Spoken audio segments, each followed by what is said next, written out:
According to the internet, cable ties were invented by Thompson Bets in 1958 and were initially designed for aircraft harnesses. This story is repeated on quite a lot of websites, although for some reason I get listed amongst them as well. I'm old, but I'm not that old, and I think the originators of this story were Thompson Bets themselves. They're now owned by ABB, and they say that their engineer Maurice Logan patented the cable tie in 1958. Well, he actually filed for a patent in 1958. It wasn't granted for a few years after that. And the story says that he was visiting the Boeing aircraft plant and noticed that people were bundling cables by tying them up with waxed nylon cord, and he decided there was probably a better way of doing it. So 2 years later he showed up with his idea, the tie wrap cable tie, the world's first self-clinching cable tie. Well, it's quite a nice story, but it's not entirely true. The same thing is repeated over and over again. Everybody seems to be copying everybody else. Here's another website which gives a little bit more information, and this one's a little bit closer to the truth. It says that in the early days they were a two-part system, a plastic moulded section and a metal component they refer to as a pawl, which act as a clasp for bundling the tie, holding it together. This was inefficient and costly, so they soon changed to the cheaper alternative, using a full nylon tie and getting rid of the metal pawl entirely.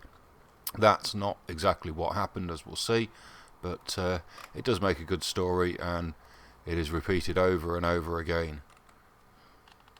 Now, when I was first starting out looking into cable ties back in the early 90s, I remember meeting somebody, I think at an exhibition, who told me a similar story, that cable ties had been developed specifically for use in aircraft wiring. And the version that they gave me was that it actually came from the Second World War, where planes were coming back damaged and needed to be repaired and retrofitted fairly quickly, and they needed something better than using lacing cord. And we see this in quite a few patents from this era. There's one here which specifies a tie for electrical wires and the like in aircraft, and another one here, a simplified harness clamp, particularly one for mounting in large aircraft. You also mention ships and railway carriages. There's one here for holding and placing bundles of insulated wire in airplane work, and one here particularly directed to such devices that are used in aircraft. And this one here is actually the Logan patent, which also mentions plastic tie strips for electrical circuits in large aircraft. And he actually gives us a little bit more information about what was being done beforehand, and he tells us that they were either tying or lacing, and he does differentiate between the two, using wax twine or nylon cord. And he says that ties were individual pieces that were looped around and secured with a knot, and sometimes they applied an anti-fungus liquid to stop them rotting. And he says that lacing was done with a single length, which was wound around and then backstitched. Apparently this was quicker, but it did have the disadvantage that if any one of the loops broke, then the whole thing could come undone. And if we look at the patent diagrams of some of these, we can see the sort of things that people were trying to develop. This thing is clearly designed for mounting on a supporting panel here, and it has a little clasp and a belt which would probably be made out of rubber, though I suspect leather or fabric would have worked as well. And there's a little roll pin here to lock the thing in place, clearly designed for cables. And the one here from 1944, which is just a sort of ring clamp which you would hook over. This is probably some sort of cushioning rubber in here. Another one from 1945, similar idea, going with a rubber strap and a roll pin to clamp it in place. I suspect this may have come undone if it was subjected to vibrations, but we do see a few years later, in 1952, a strap here which actually has teeth on it as well, and in the head portion down here there's a matching set of ratchet teeth and then a thumb screw to bind everything down. So this one would have been a lot more secure. This kind of system, I don't know if it was actually implemented, but they're all thinking along similar lines. You need some way of bundling the cables with a strap, some way of fixing that strap, and some way of mounting the whole thing onto a frame. Obviously the reason people were designing clamps made out of metal and rubber belts is because injection moulding didn't really exist back then. There was injection systems around going back to the 1800s. Quite a famous story about John and Isaiah Hyatt, who entered a competition to develop a replacement for billiard balls. Apparently ivory was getting a bit scarce back then, so there was a $10,000 competition to come up with a synthetic billiard ball, and they made this material which here is referred to as pyroxylene, which I think is basically nitrocellulose, which they dissolved in camphor. And they did have a few patents. There's an earlier design to this which was specifically for making the balls. There doesn't appear to be any evidence that they actually got the $10,000 prize, but they did set up a company making these celluloid billiard balls. It's not very commonly used these days. I think they still make ping pong balls out of the stuff, but in order to produce these things they had to develop a machine that could press the plastic that they'd developed, and this was the origins of the injection molding machines that some of these are still in use. This is a ram-based system, and you can still get small ram-based systems today. Basically you would heat the plastic down here somewhere and squirt it in to your mould with assistance of a large ram. I think they got some of their inspiration from the rubber industry. But it wasn't until 1949 that James Hendry developed a screw type injection moulding machine. I've seen slightly earlier dates than 1949, and looking at the diagrams it is quite detailed, so it's possible he had machines actually running in the late 1940s. The screw's quite interesting because it's got smaller gaps between the flutes at the front and larger ones towards the rear where the plastic comes in, so this is obviously designed to compress the material at the front. But at this point he's still using a ram driven system to actually do the injection part of it, so this is really just the dosing system which would develop a more consistent material and allow you to colour it and things like that. It was a big step forward, and I think Hendry went on to do more work in terms of screw design and developed extrusion machines as well. But about the same time William Willett was developing the machine as we know it today, the reciprocating screw injection moulding system. His screw isn't quite so sophisticated here, but the main difference is this screw can move back and build up a dollop of plastic here labelled 39, and the screw then moves forward to inject the plastic into the mould. So this is a far more sophisticated and controllable system compared to the two-stage dosing and ram system we see here, and certainly if you're working in something like nylon you do need quite a lot of control over the dosing and injection side of it in order to get consistent results. And to give you an idea of what people were doing with injection moulding machines when they showed up, this is a patent from 1956 for a dog collar. I think it's designed to be a quick release dog collar. If it gets snagged on anything then it just pulls apart and doesn't strangle the dog. And he's got a couple of versions here, one with a blind aperture in the head, and you would trim this down and push it in, and this one's got a through aperture, so a similar idea with the tail, which he shows here as a dotted line which would obviously loop around, and then these little rounded pips which would engage with the aperture and hold it in place. Clearly if these were made into triangular barbs this would be a one-way system, and this would give you the basis of a moulded plastic cable tie, but he doesn't actually mention that in his patent. He's purely interested in dog collars. He does however say that it's preferably made of a flexible plastic material by injection moulding in a single step. So people were clearly using injection moulding machines to make tie strips in the 1950s, and there's another one here which is actually slightly earlier, 1955, and although this shows a moulded plastic cable tie, it's not actually for that. The actual patent is for a rivet which goes through a hole and then has a ball bearing shoved through to make the plastic rivet flare out and lock it in place. But he clearly thinks that these things are sufficiently well known to be using it as an example in his patent, and again we see bundling cables and then fastening it to a frame.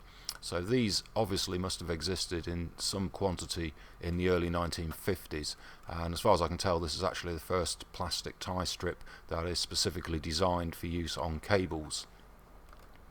There are some even earlier rubber tie strips. This one goes back to 1907, William Schacht. This is actually a hair curler, which would have been moulded out of rubber, but it has all the features of what we would expect from a cable tie. Again, he doesn't mention using it for that purpose. It's purely a hair curler, and it's surprising that nobody else actually developed any particular ties for cables, because obviously cables were quite big in the early part of the 1900s after the telephone and the electricity started to be installed in the 1880s, 1890s. There must have been a lot of cable out there, and nobody seems to have come up with any kind of concept for a tie strip. There's another hair curler here from 1933. The key feature to this one is it's flat, so whereas prior art he's got listed here is shown to be three-dimensional and would need to be moulded, his concept is to simply stamp it out of a sheet of rubber, and this would do the same job. And again, it's got all the features you might expect from a cable tie, but nobody suggests using it for such. And then yet another one, 1941, again predating the injection moulding revolution. This is another rubber strap which has similar features, barbed teeth and an aperture. He plays around with a few different shapes for the apertures. I suspect some of these with the sharp corners would actually tear through. The rounded one might work better. This again isn't intended for use as a cable tie, it's actually used for holding bandages on. That's this fabric dressing here, Mark 26, and the key advancement that he's got in this design is the rubber would be vulcanized or stiffened at the ends here, so the latch and the teeth would both be harder and the band itself would remain soft, so this would give you an elasticated fastener for use on wound dressing. But despite all of these ideas that do predate our first cable tie seen here, there's no sense at all of anybody wanting to use them on cables, even though, as we saw in the 1940s patents, it was a pressing issue at the time. As for cable ties proper, the first one that I found that actually specifies nylon is this French patent, which was filed in 1955 by Wrobel of Etablissement Colson, who I don't know if they still exist. There are still some companies with this name or very similar names, so possibly they still exist, I don't know for sure. But if we have a look at what he came up with, again we have a mounting platform and a tail portion, and he's got this U-shaped bit on the end which then clicks into an aperture down the side here and locks itself in place. He says that this is fairly secure but doesn't have a great deal of adjustment. Possibly this is why the boss here is made so large, so that you've got more teeth to give it a little bit more variation in the size that you're going to tie up with these things.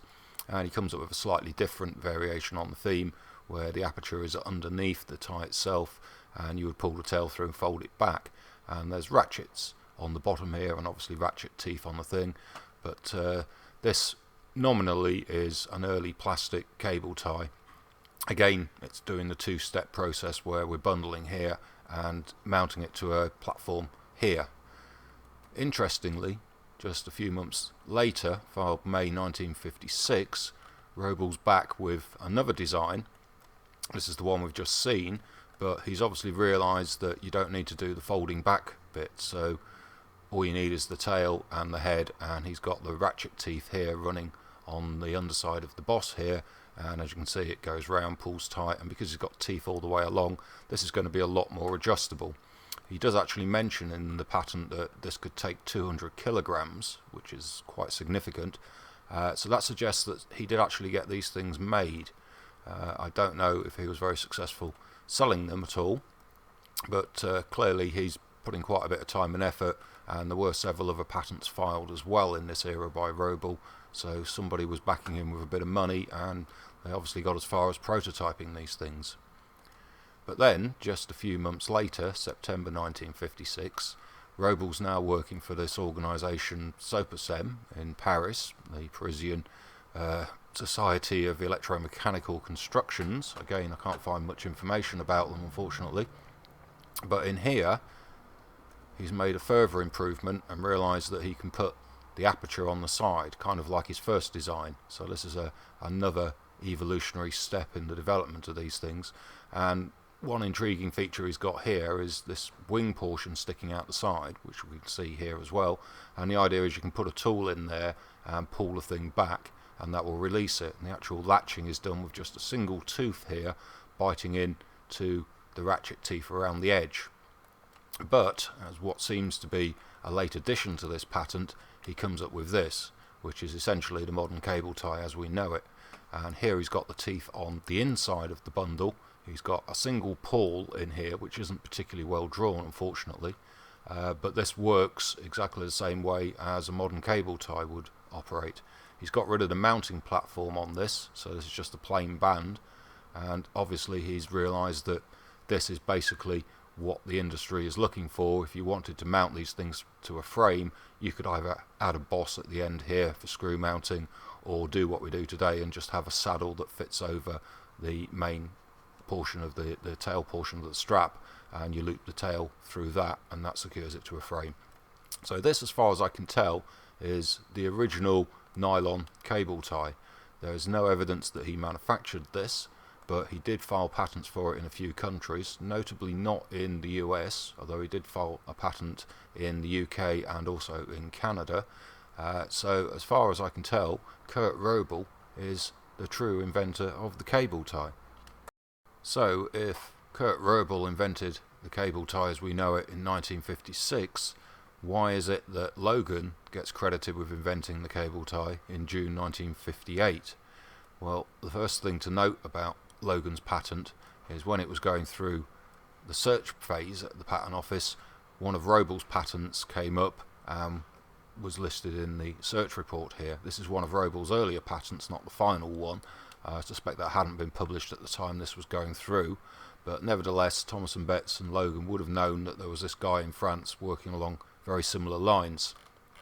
If we actually have a look at Logan's patent diagrams, we can get a sense of what he actually tried to develop, and the first thing to note is his cable tie has no teeth. This is not the standard ratchet style cable tie that is widely used to this day, and it's also fairly clear looking at Logan's patent that he didn't have a particularly clear idea of how he was going to make this thing latch. There's several variations on a theme in this patent, in fact so many that the patent office forced him to split it into two patents. So there's another one which is essentially the same as this, but this patent covers a few variations of the latching theme, and the second patent covers a few others. The first concept that Logan has for how he might get this thing to bind together securely is to use an oval shaped aperture and an inverted oval shape on the tail itself, and the idea is this creates a friction fit which holds the tie in place. Thompson Bets do still use this system today, so there's obviously some merit in it, but it does seem that if it's easy to pull through one way, it's going to be pretty easy to pull it back the other way.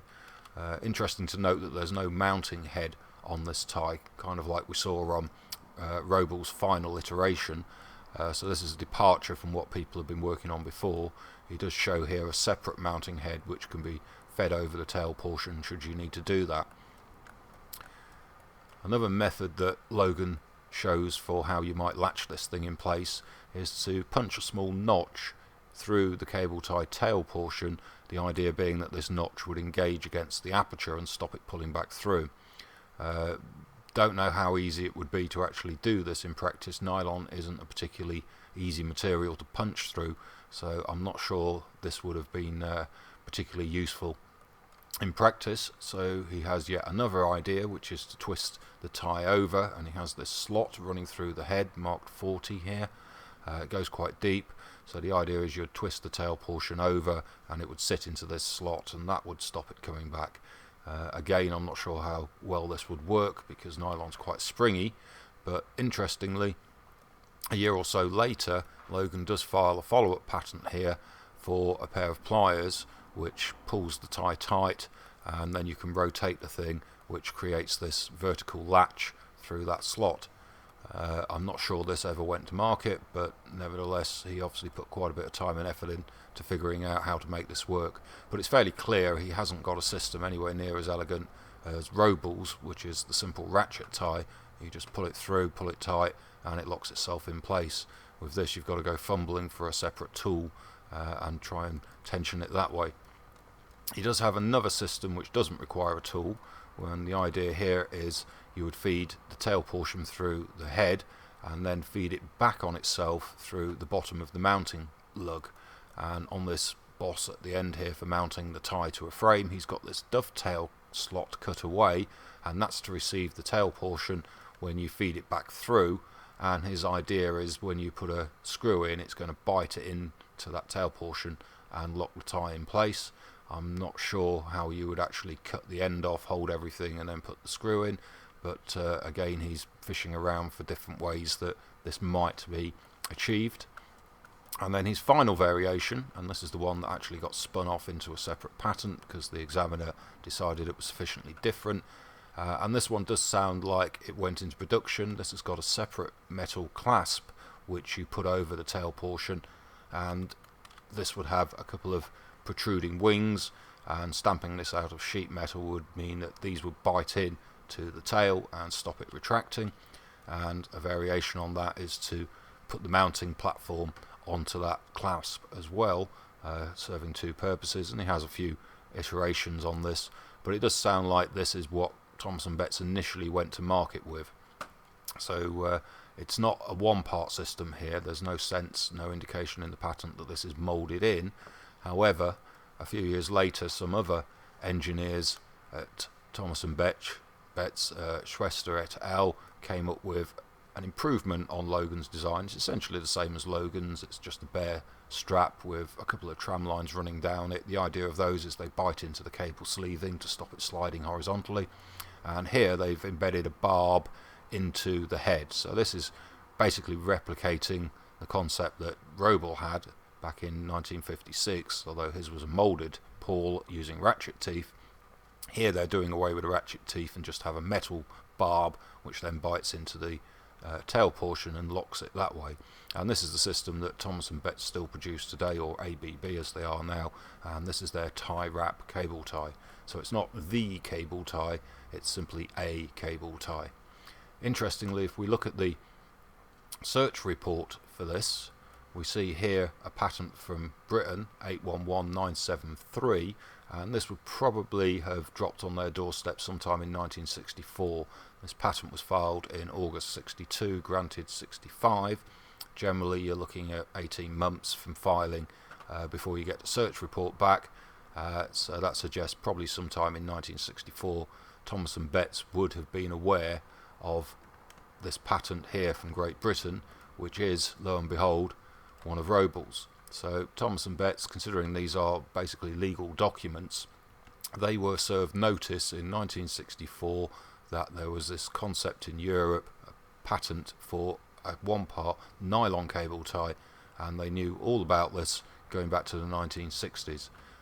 It's very probable that that's been erased from history, partly down to their marketing team, I suspect, but we're several generations away from when all this happened, so it's hardly surprising that tails have got taller in the telling, and there's no indication that Wrobel actually commercialised this, and the victors write the history books. Thompson Bets did go ahead and start manufacturing their ties, so they're the ones who claim to have invented it, even though, as we can see here, that's not entirely the truth.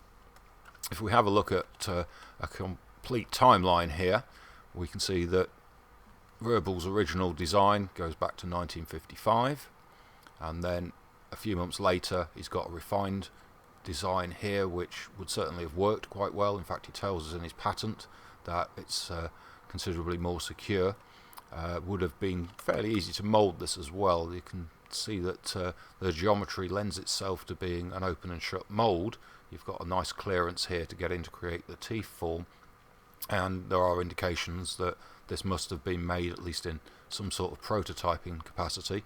And then literally 6 months later we're starting to see the refined version of this, and ultimately in September we've got his cable tie design. Meanwhile, Logan, 2 years later nearly, is fishing around for an idea of how to make his tie work.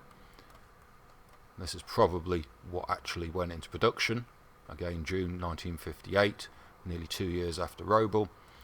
His tool in August 59, so he's still working on how to make this thing function effectively.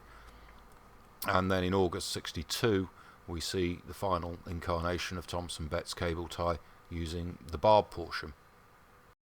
So now we've seen the true story of the cable tie development, we can go back to Thompson Bets, now ABB, and have a look at their website and see exactly what is true and what has kind of got corrupted over the years. They say they invented the cable tie in 1958. Well, not true. Kurt Wrobel invented it in 1956. That's the ratchet style cable tie, and even if we consider their tie wrap with the metal barb in it, well, that wasn't invented until 1962, as we've just seen. So that is blatantly false right there. They say it was developed to bundle cables in airplanes. I don't doubt that. And they say that Logan was at the Boeing factory in 1956. He puts in his patent that they were using wax nylon cord, so certainly he knew what was going on in these factories. So that is probably true. However, Thompson Bets then say by 1965 they'd extended their patent on the tie wrap cable tie. That is correct, to include the grip of steel locking barb in the original oval head. So parts of this story that they're saying is true, but by saying that they had invented the world's first self-clinching cable tie and invented the cable tie, the original cable tie, all of that is false. They invented a cable tie in 1958. In fact, this one didn't come around until 1962, but Kurt Wrobel got there with the cable tie that we all know and love in 1956. It's interesting, they say that they've made 28 billion of their tie wraps in the last 60 years. That's not actually a very large number. In the UK we use several billion every year. The Royal Mail use about 100 million just for tying up mail sacks. So if you multiply that up across the world and all the other applications, you're looking at a few hundred billion every year. So to only do 28 billion in 60 years, that's a drop in the ocean. The cable ties that we generally use are the ones based on Wrobel's design. I don't think he made a penny out of it, unfortunately, but at least this video is setting the record straight, and we now know who truly invented the cable tie. It was not Morris Coruna Logan, it was Kurt Wrobel.